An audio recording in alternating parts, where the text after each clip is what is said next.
नमस्ते बच्चों, विज्ञान के सेशन में आप लोगों का स्वागत है। तारे एवं सौर परिवार हमारा चैप्टर चल रहा है और इसमें देखिए जो हम रात में आकाश में ऊपर देखते हैं उनके बारे में हमें बहुत अच्छी जानकारी मिल रही है। आज के सेशन में बहुत ही इंटरेस्टिंग है जिसमें हम तारा मंडल की बात कर रहे हैं। तारा मंडल का अगर हम देखें, शब्द का एक अर्थ देखें तो जब कई तारे आपस में मिलते हैं मीन्स वो उनकी ऐसी पोजीशंस हैं कि जबकि वो वैसे देखा जाए काफी एक दूसरे से दूर है, लेकिन जब हम इतनी दूर से देखते हैं तो हमें लगता है वो एक दूसरे के काफी पास हैं। तो वो एक पर्टिकुलर हमें लगता है एक शेप सी बन जाती है। और जब हमारे ये जो एस्ट्रोनॉट्स ने देखा है या जो हमारे और जो एस्ट्रोफिजिक्स के लोग हैं जो इसमें या खगोल शास्त्री जिनको हम कहते हैं, वो जब अपने दूरबीन से देखते हैं तो उन्होंने कुछ ग्रुप्स ऐसे तारों को कर दिए हैं और इस ग्रुप करने से उनको उसके उनके बारे में स्टडी करने में भी आसानी होती है। लेकिन उनको एक स्पेसिफिक वो जो ग्रुप्स बनाए हैं उनको एक स्पेसिफिक नाम भी दिया। अब ये कैसे क्या है तारामंडल, इसको और समझते हैं। चलिए बुक खोलनी पड़ेगी।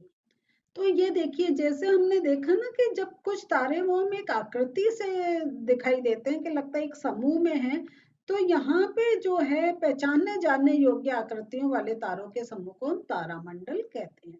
आप इसको ऐसे समझ लीजिए कि जैसे हमारे आकाश में जब बादल मूव करते हैं तो क्या होता है, हम बैठ के करते हैं अरे ये तो हाथी लग रहा है, देखो ये पाटसूण सा लग रहा है, ये बिल्ली लग रहा है, ये लग रहा है कोई परी उड़ रही है। उनकी आकृतियों को हम एनालाइज करते रहते हैं। तो इस प्रकार तारों के भी ऐसे अलग अलग हैं, लेकिन वो जिस रूप में एक दूसरे के साथ एक अगर हम उनका ग्रुप बनाएं तो हमें एक उनको एक शेप सी लगती है और उसके अकॉर्डिंग उनको नाम भी दिया जाता है। तो बच्चों ये तारामंडल की एक उन्होंने नाम दे दिए गए हैं, उसके बारे में जानकारी भी ले रखी है। तो और हमें जब हम उनके बारे में पढ़ेंगे तो हमें ये भी पता चलेगा कि हमें दिन के किस समय हमें उधर देख और किस डायरेक्शन में देखना है कि वो पर्टिकुलर जो हमारा तारामंडल है वो हम देख सकें।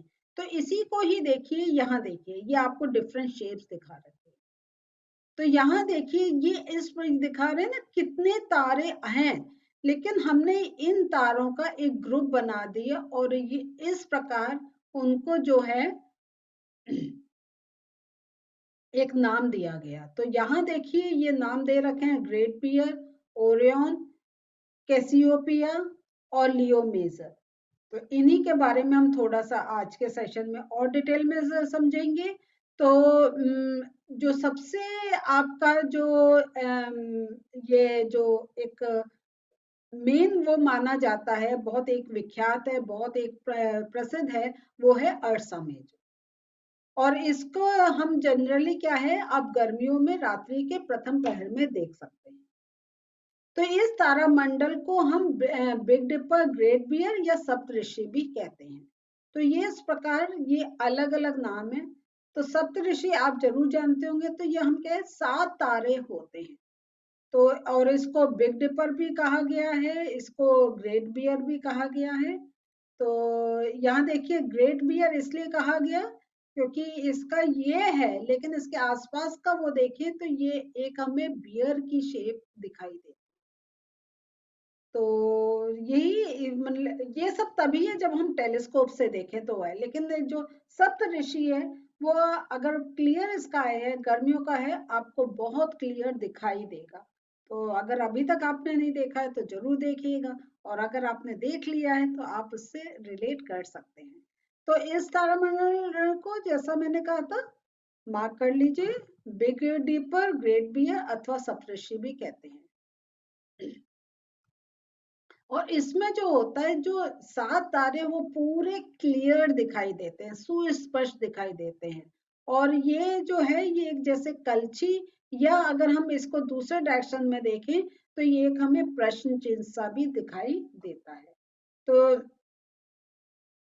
कलछी का कहें तो यहाँ पे हत्ती में 3 और कटोरी में ये हमें 4 तारे देखने को मिलते हैं।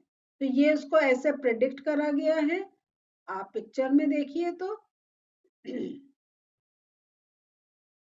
ये देखिए, तो ये जो तारे ये सबसे अधिक हमें मतलब एक ब्राइट हमें देखने को मिल सकते हैं, और इसके लिए हमें कोई दूरबीन किसी की आवश्यकता नहीं है।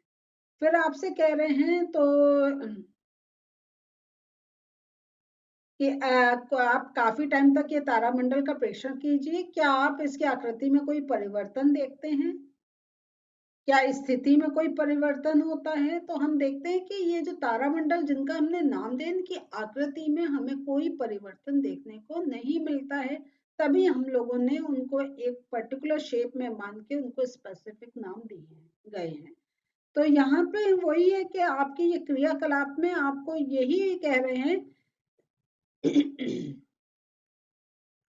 कि जो अभी आपको जो जो नाम पता चल रहे हैं, तो रात्रि के समय आप उनका जरूर प्रेक्षण करेंगे।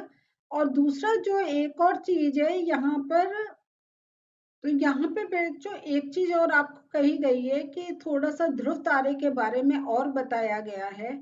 ये जो देखिए, ये जो हमारा जो हमने एक सप्तऋषि का कहा, उससे उन्होंने कहा कि यहाँ जो ये आप देखिए, ये मेरा मार्कर यहाँ पे अर्सा मेजर जो लिखा है, वहां पे 2 तारों से जब हम सीधी एक रेखा खींचेंगे तो हमें ये ध्रुव तारा देखने को मिलता है।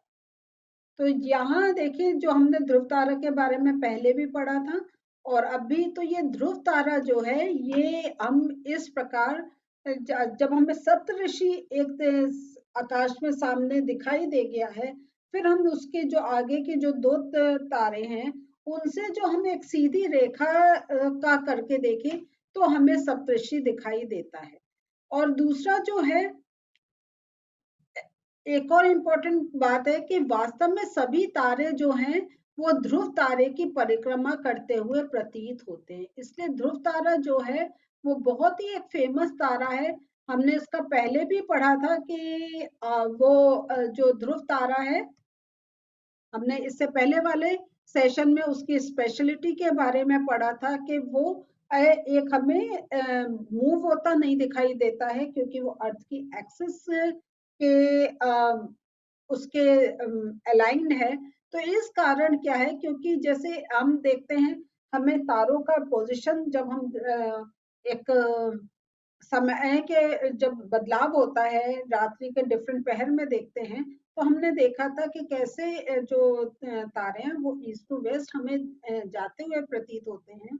लेकिन उसी कारण जो ध्रुव तारा हम देख रहे हैं वो अर्थ की एक्सिस के अलाइंड है, वो हमें मूव होता नहीं दिखाई दे रहा है। तो इस कारण हम ये भी कह सकते हैं कि बाकी जितने हमारे जो ये अभी तारामंडल की हम बात कर रहे हैं, वो ध्रुव तारा के चारों ओर हमें घूमते हुए प्रतीत होते हैं। तो ध्रुव तारा इसलिए काफी आप देखते होंगे कि ध्रुव तारा बड़ा एक फेमस स्टार है और उसके बारे में लोग अक्सर बात करते रहते हैं। फिर ओरियन एक अन्य विख्यात तारामंडल है जिसे हम सर्दियों में मध्य रात्रि में देख सकते हैं, और ये आकाश में सर्वाधिक भव्य तारामंडलों में गिना जाता है। तो बच्चों, आगे ये जितने तारामंडल हैं इनको मैं आपको अपने नोट्स की हेल्प से समझाती हूँ, क्योंकि साथ में आप पिक्चर भी देख पाएंगे और आपको क्लियर भी होता जाएगा। तो आगे के मैं नोट्स से पढ़ाती हूँ।